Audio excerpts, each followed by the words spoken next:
So team, today we've got some extra education, some learning for you guys, and what I thought I'd do today is bring something slightly different to you, which is having an eye on one particular event or activity or sport. So really today we're looking at a bit of a performance view and how we can utilize ViPR to help members, clients and those now getting involved in obstacle course racing.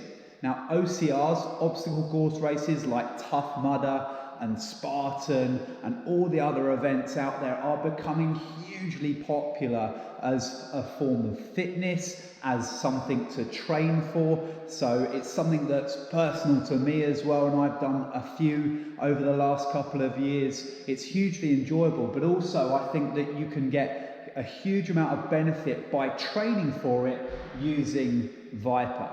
So obstacle course racing essentially is covering a set distance as quick as possible with obstacles along the way.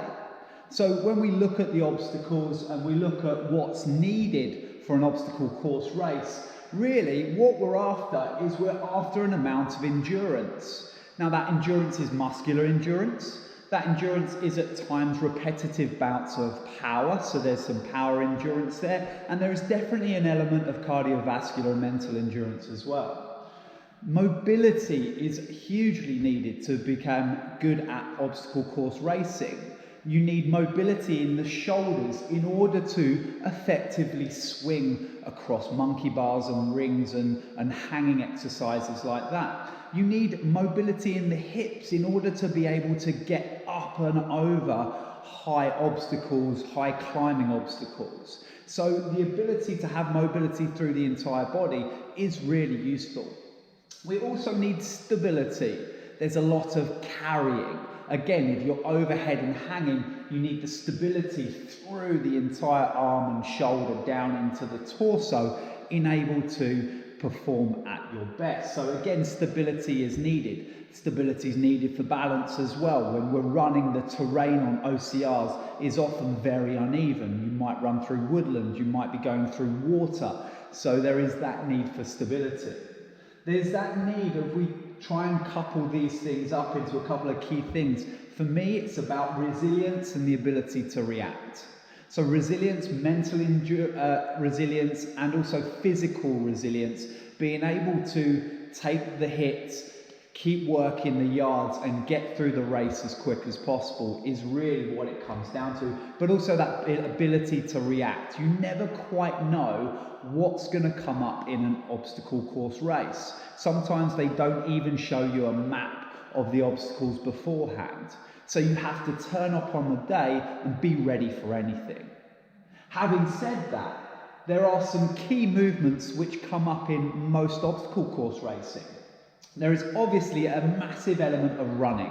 You need to get from A to B with the obstacles in between. So the ability to walk and run is absolutely key for most people to be able to perform an OCR.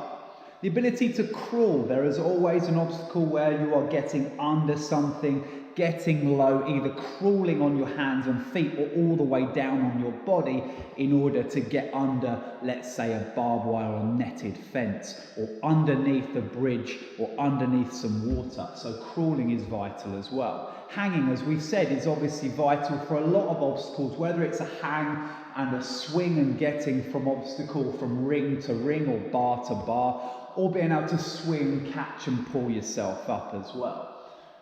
Carrying is also a huge element. You're often made to carry heavy boxes, logs, carry water cans, and carry all sorts of objects, atlas stones, all that sort of stuff. So carrying, it also plays a big part.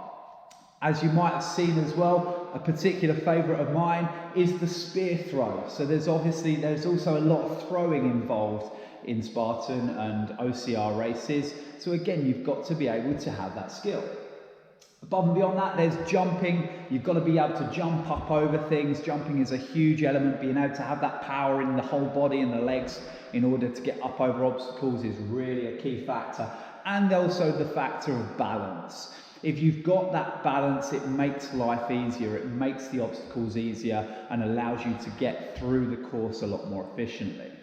So thinking about these elements that make up a good OCR racer and also these obstacles in mind, what I'm going to show you guys now is some exercises that I've put together utilizing the ViPR that could enhance all of the needs of an obstacle course race. Enjoy.